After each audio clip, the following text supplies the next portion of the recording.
Bu akşam harbi konuşacağız. Harp, yani bu insanlar ilk başta harp deyince eski dilde savaş aklına geliyor. O bizim bildiğimiz harp, tarihte bildiğimiz harpten bahsediyor ama aslında o harp değil. Bu harp. İki aile ve bunun bir açılımı da var. Sonrasında bunun tabii detayına gireceğiz. Hem İngilizce açılımı var. Onun açılımından ne anlama geliyor Türkçe, bunlardan bahsedeceğiz detaylı olarak. Ve geleceğin savaşlarından da bahsedeceğiz biraz. Gelecekte insanlığı ne tür bir savaş ya da insanlık ne tür bir zora girip savaşa yeltenmek zorunda hissedebilir. Bunları da konuşacağız. Bu akşam dolu dolu bir yayın olacak. Umarım dostlar da bir nebze olsun keyif alırlar bu söyleşiden diyorum. Ve sözü tabii ki araştırmacı yazar Hazar Tandoğan hanımefendiye bırakıyorum. Evet, dediğiniz gibi harp bildiğimiz o savaş anlamındaki harp değil. Hı hı. Yani bunu A'dan Z'ye konuşmak istediğimiz zaman tabii ki bunu açmamız lazım. Hı Çünkü hı. yani uzun süredir bu bir konu, konuşulan bir konudur uzun yıllar. Hatta sizinle de zannedersem daha önce de bu konuşmuştuk. Biraz bahsetmiştik, evet. Evet, açılımı şöyle: High Frequency Active Auroral Research. Yani yüksek frekanslı aktif aurorasal araştırma programı anlamında. Tabii isminden de anlaşıldığı gibi aurorasal, yani atmosferle alakalı bir takım araştırmalar yapıyorlar. Bilinenin aksine, çünkü hep genelde böyle bir algı vardır. Yanlış bir algıdır. Genelde harp dediğiniz zaman insanlar şöyle anlıyor. Sanki hani mesela özellikle depremle ilişkilendirildiği zaman şöyle anlaşılıyor. Sanki hani frekansı bir tarafa, yani gökyüzüne yansıtıyorsunuz frekansları, LF dalgalarını. Daha sonra oradan işte belli bir bölgeye o frekansları verip titreşmesine neden oluyorsunuz gibi. Bu şekilde yanlış bir algı var. Bu böyle değil. Harp bu şekilde çalışmaz. Harpin işleyişi tamamen iyonosfer ile alakalıdır ki bununla ilgili de zaten kendileri de kendi sitelerinde, Alaska Harp Edu sitesinde zaten kendileri de açıklamasını yapmışlar orada.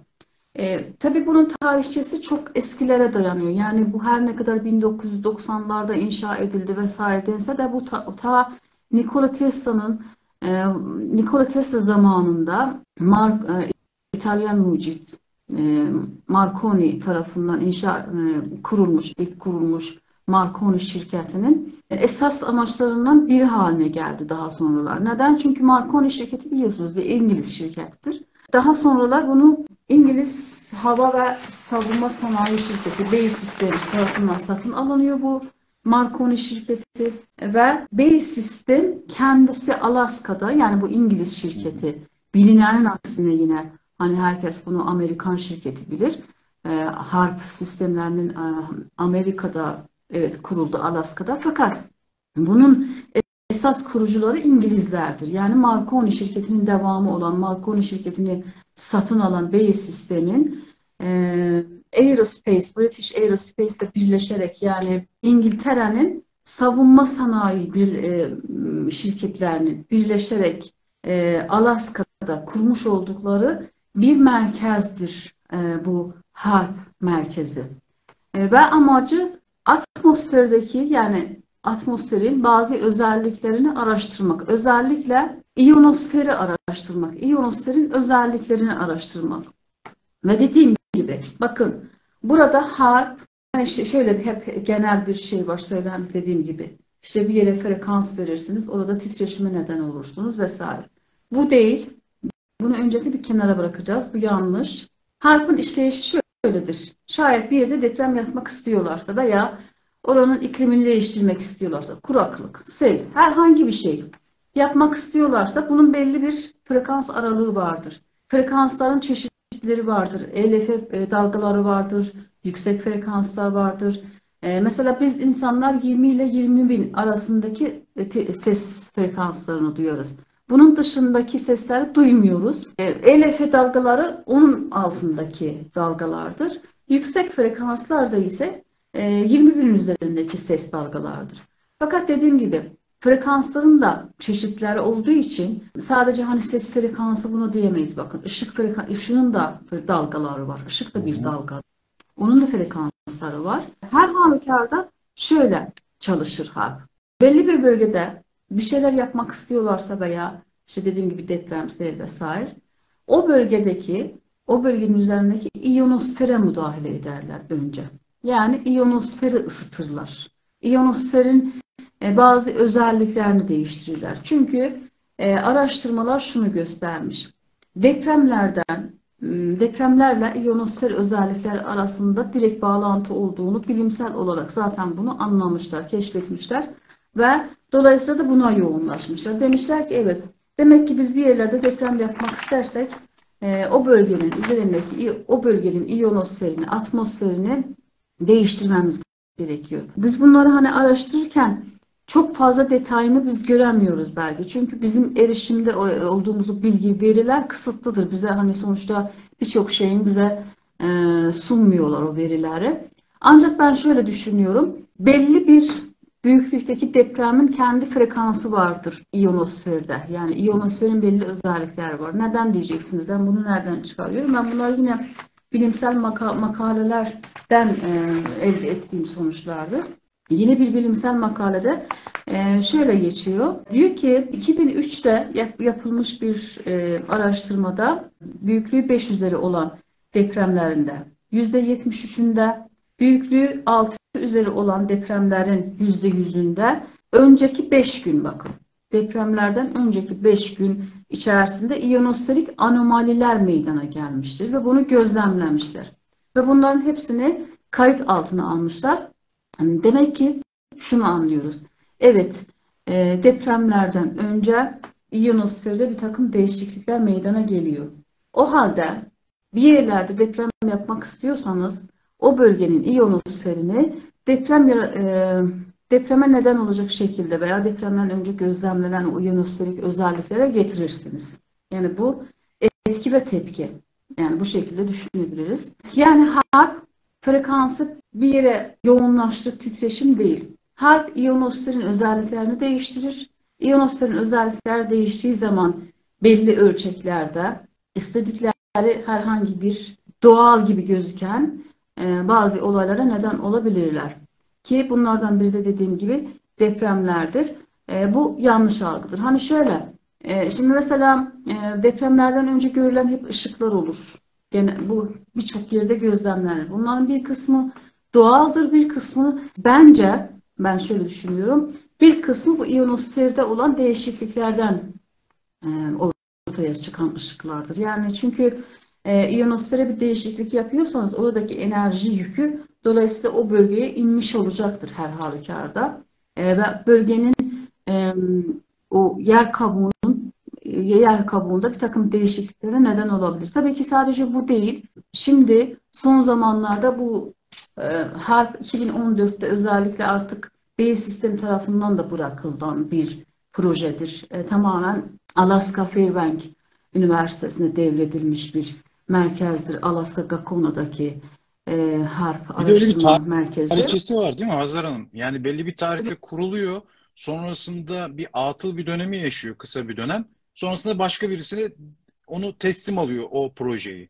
Tabii tabii mesela şöyle şimdi HARP o Alaska Gakona'daki merkezi Marconi'yi devralan Marconi'nin elektronik sistem bölümünü devralan Bell sistemi yani Britanya'nın savunma sanayi şirketi Bell sistemi devralıyor ve daha sonra HARP üstünü kuruyor Alaska Gakona'da.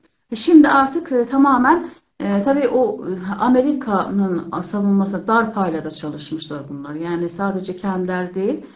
Fakat orası tamamen Alaska Fairbanks Üniversitesi'ne devredildi. Yani onlar artık finanse ediyorlar ve araştırmalar yapıyorlar. Ama tabii şöyle bir durum vardır. Bunlar ilk değil, son da olmayacak.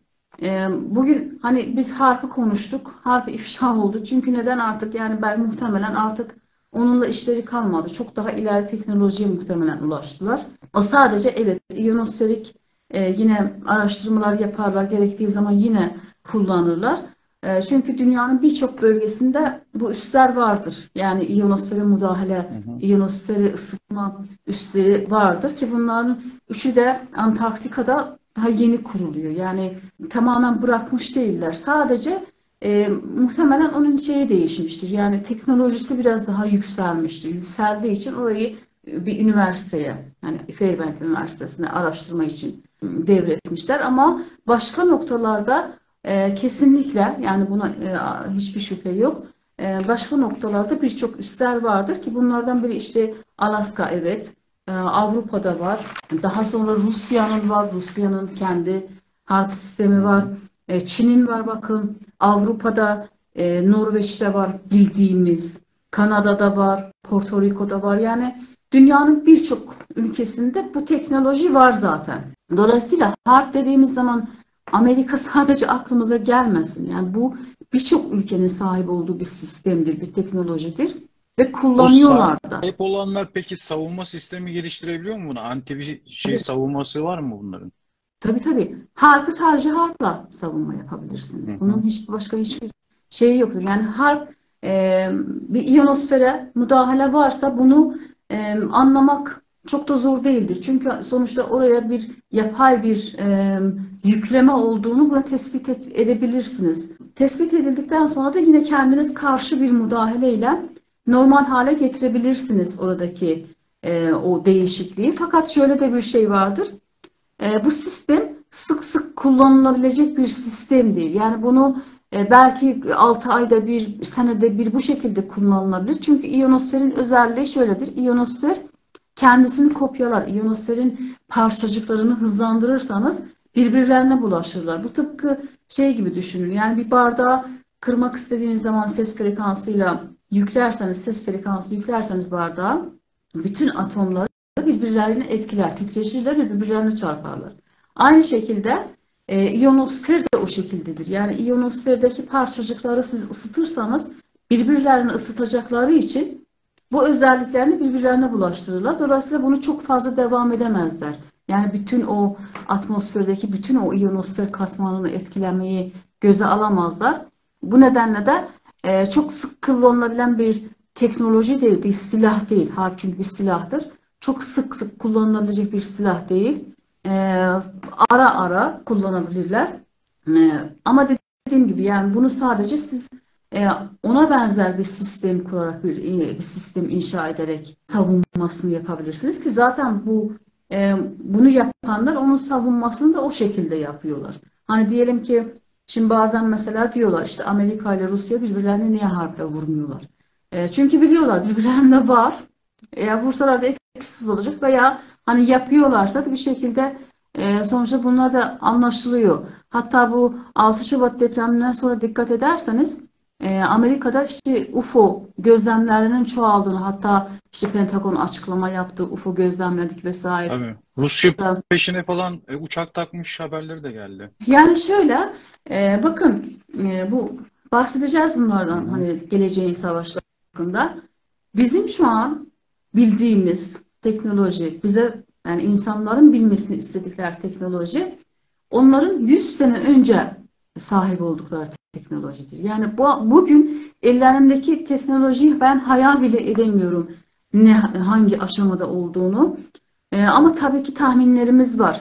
Daha çok muhtemelen bu aşamadan sonra daha çok elektromanyetik silahlar, frekansal silahlar. Bakın bu kadar uydu dünyanın etrafına boşuna gönderilmiyor. Yani insanlara bunlar sadece hizmet etmek için değil. Yok internet vereceğiz vesaire. Bu kadar uydunun dünyanın etrafında sadece hani internette silah amaçlı da kullanılacak gelecekte. Belki de kullanılıyordur ve bizler fark etmiyoruz. Neden? Çünkü bakın uydulardan gelebilecek silahlar az çok hani şöyle bugün mesela araştırdığımızda bazı silahlar karşımıza çıkıyor. Bunlardan biri işte titanyum çubukları mesela gündeme gelmişti. Titanyum çubuklarıyla işte şey yapabilirler, deprem yapabilirler diye. Titanyum çubuklarının dışında ses hızından çok daha hızlı hareket edebilen mermiler var. Hı hı. Veya işte füzeler var. Buna süpersonik, hipersonik silahlar diyoruz. Hipersonik silahların özelliği özellikle füzeler veya mermiler olsun ki bunu çok çeşitlendirebilirsiniz. Sadece füze ve mermi değil. Bunun çok daha çeşitli silahlar haline getirebilirsiniz. Mızraklar haline, bakın, mızraklar halinde de düşünebilirsiniz bunları. Ses hızının 5 ila 25 kat hızı 5 ila 25 kat kadar daha yüksek bir hızda hareket edebilen silahlardır bunlar. Siz düşünün, bir uyduda veya hani çok yüksek bir irtifadan herhangi bir bölgeye bir mızrak şeklinde, ki bunlar dediğim gibi titanyum çubuklar olarak tanımladılar. Bir mızrak şeklinde çok yüksek bir hızla bir şey isabet ettiği zaman bunun Etkisi. etkisi bir gök taşından daha fazla olur. Neden biliyor musunuz? Çünkü gök taşı bir kütledir. Ama bir mızrak gibi düşünün, iğne gibi saplandığı yer tamamen hani bir nükleer bombadan çok daha fazla etkisi olacaktır. Dolayısıyla bakın, bu silahlar olacak. Yani onlar durmayacaklar. Onlar üretecekler. Çünkü onların zihniyetinde hep yok etmek, bir şey, hep bir yerleri işgal etmek, sömürmek, bu şekilde hep devam etmişler. Bizler de buna karşı savunmamızı geliştireceğiz. Bizler de sahip olacağız ki evet, bizde de var. Bunu bilmeleri gerekiyor. Evet, en Yani çok bunu gelen sorulardan biri de bu sistem, bu yani proje taşınabilir halde ilerletilebilir mi? Yani sadece bir laboratuvardan işte bu ionosfer vasıtasıyla depremler mi oluşturuluyor, yoksa bunu işte bir uçakla ya da bir gemiyle oluşturabilecek bir sistemler var mı onların ellerinde yani o şu anda? eskiden de o gemiler, ben şöyle düşünüyorum. Bu gemiler tamamen veri toplamak için. Yani orada işte gemi geldi, işte harp yaptı. Ben onu o şekilde düşünmüyorum. Hı hı. Çünkü iyonosfere çok yoğun bir enerji. Yani şöyle, bir günde o enerjiler yüklenmiyor iyonosfere. Hı. Bir ay önceden başlanıyor veya haftalar önceden o yüklemelere başlıyorlar. Bence o gemiler sadece veri toplamak Anladım. için Yani geliyor. öyle bilgisayar oyunu gibi oradan gemi getiririm, onun üstüne öyle bir Yok. basitlikte bir durum yok yani, değil mi? Bence Hı yok. Bana göre hı. yok. Neden? Çünkü o enerjiyi yükleyebilmek için dediğim gibi çok hani haftalar önceden başlıyorlar ve çok yüksek bir enerji. Yani siz düşünün, milyonlarca watt enerji yüklemesi oluyor ve bu e, ionosferi yani 50 derecelere kadar, 60 derecelere kadar ısıtabiliyorlar. Dolayısıyla bunun için çok fazla enerji yüklemeleri gerekiyor. Bu sebeple ben sadece hani bir gemiyle yapılabilecek bir şey değil bu. Bunun tamamen bir üstten hani zemine sabitlenmiş veya okyanusun altında bir yerde. Yani şey olmuş, sabit olması Hı hı. lazım diye düşünüyorum. O gemiler muhtemelen oradaki işte o iyonosferin şeylerini tamamen dakik bir şekilde veriler toplayabilmek için muhtemelen evet, bağlantısı şöyle olur. İşte iyonosferi ne kadar ısındı veya işte o verileri o bölgeden toplayabilmek için veya o bölgedeki diyelim, hani biliyorsunuz artık yer altını uydularla bile görüyorlar. Hı hı. Muhtemelen bunlar, bu veri transferi daha sağlıklı yapılsın diye geliyor olabilir o gemiler. Ben öyle düşünüyorum. Evet. Yani E, bu yer altını görme, aslında bu sismik araştırmalara vesaire belli konularda tabii ki yani bilim konusunda insanlar için çığır açabilecek konular da yapabiliyor. Hani arkeolojik araştırmalarda falan çok işe yarayan şeyler, ama bunu kötüye kullandığında da tabii bambaşka boyutlara da ulaştırabilirler bunlar. Tabii ki, yani şöyle, hani biz burada teknolojinin kötüye kullanılma yönünü konuşuyoruz. Tabii ki her şeyi, bakın, her şey iyiye de kullanılabilir. Buna harp da dahildir. Hı İyiye de hı. kullanılabilir. Ama maalesef bunu kötüye kullandıkları için biz kötü yönlerini konuşuyoruz. Mesela harpı nasıl iyiye kullanırsınız? Diyelim ki belli bir bölgede orada kuraklığı mesela şey yapmak istersiniz. Kuraklığı düzeltmek istersiniz. Ha, evet, o zaman belki kullanılabilir. Ama şu an hani kötüye kullandıkları için biz bunu savunma olarak kullanmak zorundayız. Geliştirmek zorundayız. Hı hı. Belki de diyorlardı, bilmiyorum, ama her halükarda işin şey tarafı budur. Yani o negatif tarafı, olumsuz yanı maalesef bu şekildedir. Dediğiniz gibi, yani yer altını Evet. görebilmek iyi bir şey. Neler var? Arkeolojik kazılar, işte bazı tarihi araştırmaları yapabilmek için çok iyi bir şeydir. Veya işte o doğal depremlerin sismik hareketlerini tespit etmek için tabii ki bunların olması gerekiyor. İnsanların bilmesi gerekiyor. Ama niyet önemli, her şeyde olduğu gibi maalesef. Aynen. Bir dostumuz da yazmış. O gemiler neden rahatça gezebiliyor? Ben de onu anlamıyorum demiş. Biz deprem öncesinde bununla ilgili paylaşımlar da yaptık. Hatta bazı insanlar da neden yaptığıma dair de yani eleştiri de getirdiler. Yani ben Dolmabahçe'nin önünde Amerikan donanmasına ait bir gemiyi neden göreyim dedim yani. Bu bende endişe yaratıyor. Halkımda da endişe yaratıyor dedim yani. Dolmabahçe. Ben şimdi Beyaz Saray'ın karşısına bir TSK'nın bir işte hücum botunu çekebilir miyim yani? Ya da çekersem onlar ne düşünür diye düşünüyorum ben de kendi kendime. Şimdi onu da şöyle açıklıyor. İşte NATO ülkesiyiz. Veya işte Boğaz'dan hani her bütün gemiler geçiyor vesaire o Hı hı, şekilde açıklıyor. Ama dediğiniz gibi yani rahatsız edici neden? Çünkü hani Amerika'nın şeyi belli yani politikaları belli, kesinlikle. geçmişi belli. Bunları bildiğimiz için istemiyoruz evet ama işte maalesef her zaman şey yapamıyorsunuz onu tam olarak belki hani şeyin içinde olmadığımız için tam olarak bilemiyoruz. Her halükarda masumane bir tarafı olmadığını düşünüyoruz biz de. Yani e, dediğim gibi çünkü hani şeyi de biliyoruz. Hani Amerika kıtasının nasıl biliyorsunuz beyaz adamlar Kızılderililer yani 70 milyon Kızılderiliyi acımasız bir şekilde yok su şişeyi bulaştırarak yani biyolojik saldırılarla yok etmiş bir oluşumdan bahsediyoruz. Yani bir ülkeden bahsediyoruz. Dolayısıyla da geçmişler şey olduğu için hani sorgulamaya açık olduğu için bizlere o güveni veremiyorlar ki zaten yaptıkları da ortada. Yani Irak'ta yaptıklarını gördük. Yani her tarafta maalesef görüyoruz. Evet. Bu sebeple evet Yani güvenmemekte haklıyız. boşta kıta ya da ada görmeye görsün onlar zaten. Avustralya kıtası da biliyorsunuz son keşfedilen kıtalardandır. Orada da aborjin yerlilerini, adamları aynı Kızılderililer gibi yaptılar yani. Sindirdiler orada. Küçücük bir yere bıraktılar insanları. Biz bugün şeyden bahsederken bu silahlardan, geleceğin silahlarından, ellerindeki teknolojiden bahsederken insanlar şöyle düşünebilir. Neden onları tanrılaştırıyorsunuz? Yani niye yüceltiyorsunuz? Bakın onlar e, yeni yapmıyorlar bunları. Yani bu araştırmalar yeni yapmıyorlar.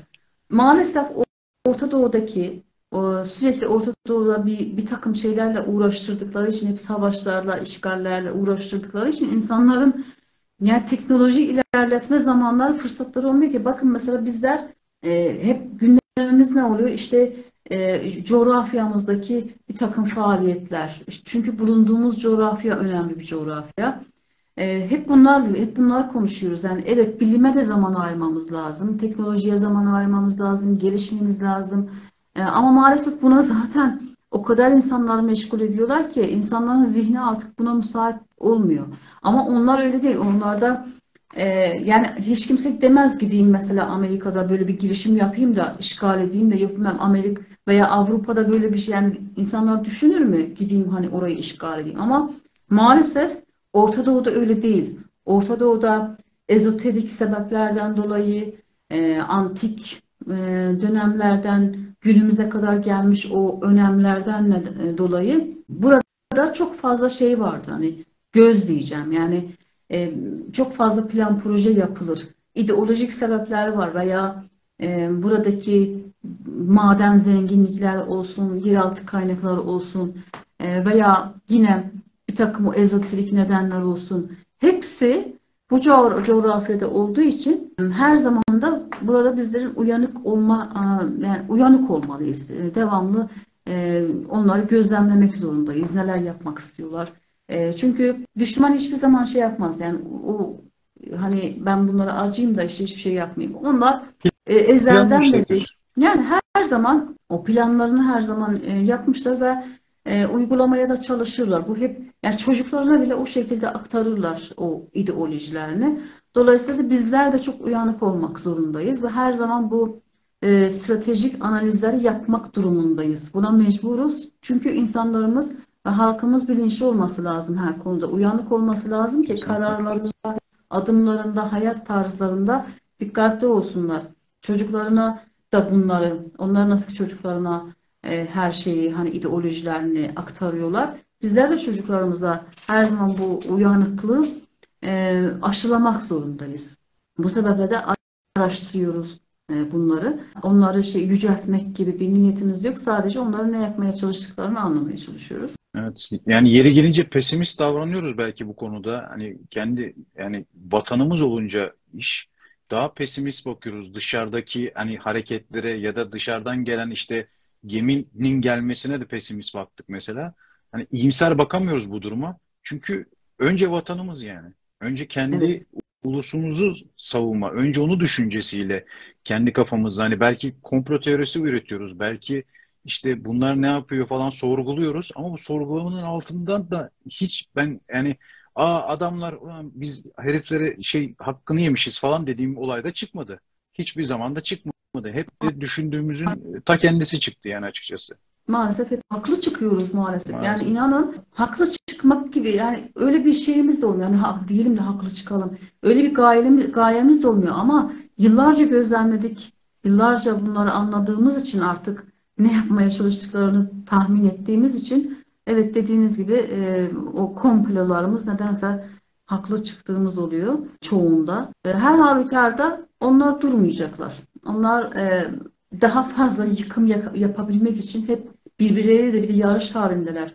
Çünkü antik zamanlardan gelme bir şey var. Aralarında bir çekişme var. Antik zamanları araştırdığımız zaman işte ta belki 70 bin 80 bin sene öncesine de gidebiliriz. Ama 10 bin 15 bin sene öncesine baktığımız zaman işte o Babil krallığına bakıyoruz. Babil'den başlayan veya işte Beni İsrail'in daha sonra işte Beni İsrail'in Mısır'dan çıkışından sonraki dönem ki o da yine Babil dönemine denk geliyor. Babil krallığının muhtemelen orada tekrar bir Babil Krallığı inşa etmeye çalışıyorlar. Ben bunu yıllar önce de dile getirmiştim. Babil Krallığı'nı inşa etmek için de işte o bölgeleri ellerinde tutmaları gerekiyor. Veya hani şöyle de düşünebiliriz. Şimdi bir bakıyorsunuz ki bir takım o özellikle son o 2015'lerden sonra ruhsal anlamda bu bölgede çok fazla uyanış gerçekleşti. Yani sadece burası da değil. Hani evet burası bir merkezdir ama dünya genelinde bir uyanış da var. Artık bir takım şeyler ortaya çıkmaya başladı. Belki bu ona da çok panik oldu. Yani bu uyanıştan rahatsız olmuşlardır. Ama çok büyük bir kırılma ve çok büyük bir değişimin de zaten aşamasında olduğumuzu hepimiz görüyoruz ve bunu biliyoruz. Her halükarda onlar bu ezoterik sebeplerden dolayı durmayacaklar. Birbirleriyle çatışma halindeler. Ve bunların da ikisinin de kökeni yine antik çağlar. Daha önceler bahsetmiştik. Muhtemelen bunlar Anunnakiler, işte Anunnakilerin karşısındaki o İgigiler dediğimiz düşmüş melekler olarak tanımladığımız veya bu ikisinin soyundan gelen bir takım işte Firavunlardan sonraki biliyorsunuz Firavunlar daha sonralar Evet. İngiltere'ye yerleştiler. İngiliz kraliyet Kraliyet ailesi. soyunun kanından aynı kandılar. Her halükarda birbirleriyle bir çekişme ve çatışma halindeler ve dünyadaki bu hakimiyeti ellerinde tutabilmek için devamlı birbirleriyle bir savaş halinde olacaklar. Bu arada insanlar zarar görüyor. Bu sebeple de biz insanlar da uyanık olup kendimizi savunmak zorundayız. Onların ellerinde çok fazla şey vardır. Hani çünkü bizlerden hani muhtemelen çok daha önce teknolojiler geliştirmişler ki antik dönemlere baktığımız zaman bu antik teknolojilerde görüyoruz. Antik teknolojilerden baktığımız zaman antik silahları da görüyoruz. Ki zaten İkinci Dünya Savaşı'nda o malum o oluşumlar isimlerini vermek istemiyorum biliyorsunuz ceza geliyor Hı sonra hı, hı hı. veya Aynen öyle. işte o şahıs Tuğla Cemiyeti'ni kuruyorlar. Rodolphe von Zochtendorf vesaire. Orada hep antik silahları arıyorlar. Kutsal kanı arıyorlar. O kutsal mızrağı arıyorlar. Ahit sandığını arıyorlar. Bakın bu mızrak olsun, ahit sandığı olsun. Bunlar hep silah olarak görülmüş onların gözünde. Yani ahit sandığını da bir silah olarak görüyorlar. Bunun da sebebi Tevrat'ta geçen o ahit sandığıyla alakalı bir takım anlatımlar.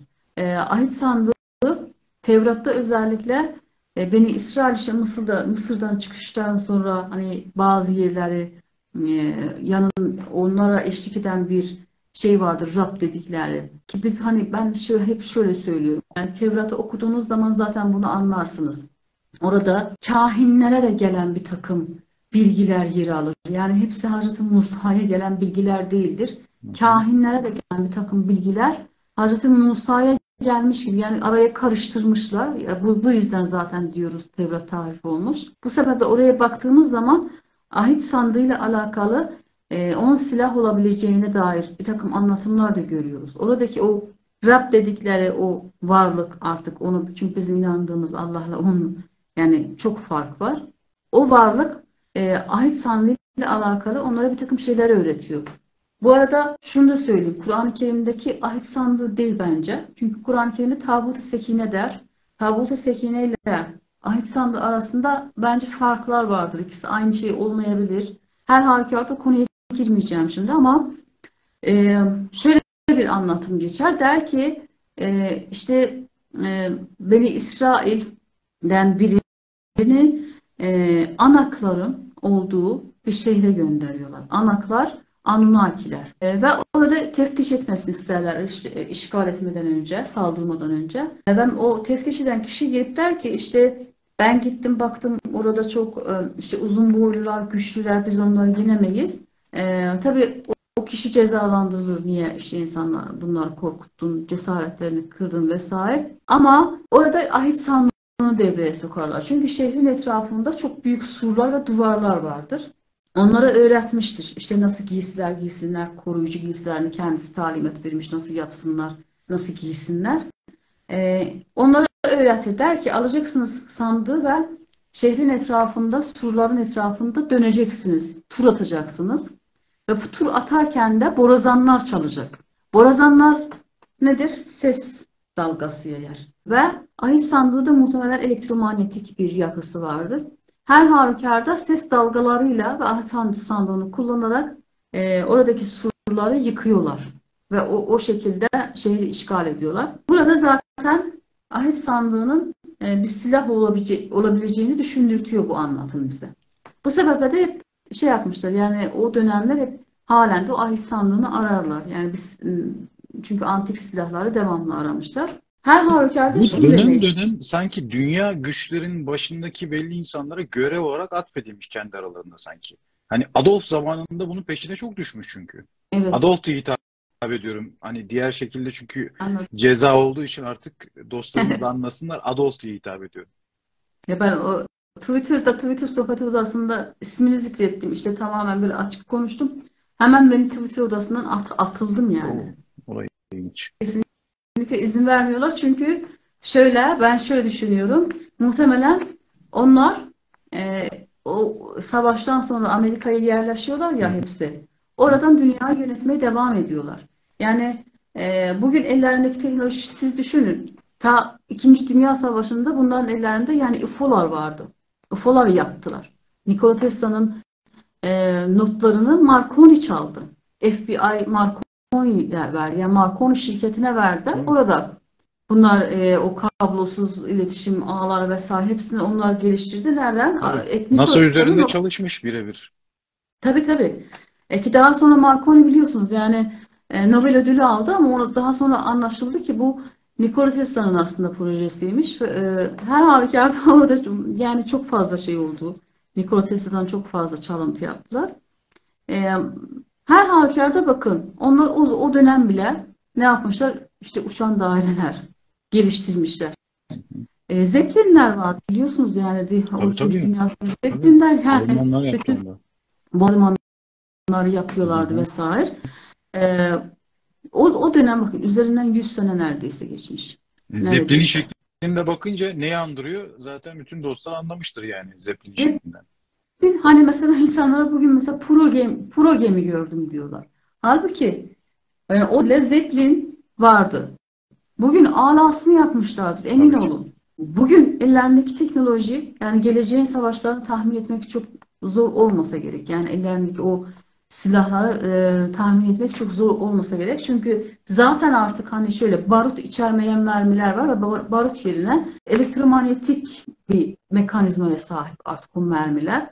O tarz silahlar var. Ben böyle birkaç tane Hatta röportaj yapmıştım. söylentiler o ki Hazar Hanım, bu İkinci Dünya Savaşı devam ederken Adolf kurmaylarının bir kısmını Anadolu'ya işte bu kayıp olan kadim sırları öğrenmesi için gönderdiği söyleniyor. Yani o kadar da Doğru.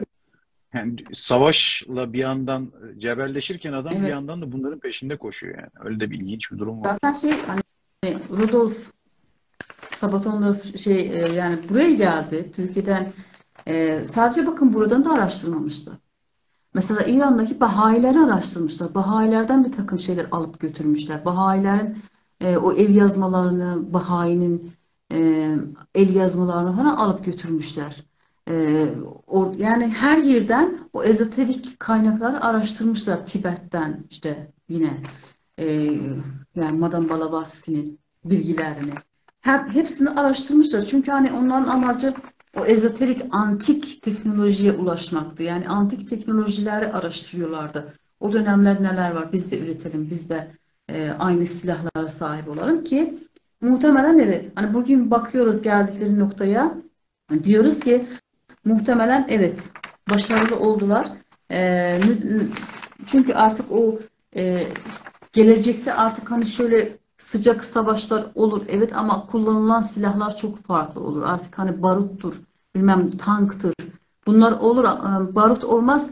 Onun yerine elektromanyetik bir takım enerjiler kullanırlar. Tanklar olur yine içinde yine mermiler olmaz başka şeyler olur. İşte biliyorsunuz hani hep şey yaparlardı. O masallarda falan hep nasıl anlatılır? Mesela ışık topu, bilmem ateş topu atıyordu bilmem. Bunlar artık konuşacak.